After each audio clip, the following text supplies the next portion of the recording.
าไม่มีแต่ตัณหาอย่างเดียวประมาณนั้นอยู่น้ำมันนี่บ่ต้องเว้ากันบ่มีผู้ใดบอกน้ำอีกกับคนใดดอกอยู่แถวๆนี่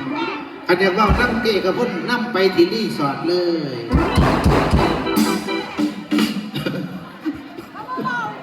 อยู่แถวนี่บ่ต้องมาคุยน้ำอีกกับคนบ่สนใจไผทั้งสิ้นไปที่รีสอร์ทเลยสัวข้าวก็ได้หรืออาวอนก็ได้เอิ้นแล้วอุ้ยว่าจะทั้งนั้นทั้งนั้นเสียจริงไอ้มือขี้บักอะ2 บ่3 บ่3-1หรือ2-1โอ้ยมีค่ารีสอร์ทอยู่พอดี150ก็พอแหละสัวข้าวเขาไปอาบน้ำซื้อมันฮอนคนละครึ่งเอามีแห้งน้ำกันคนละครึ่งแล้วเนาะอันนี้โอเค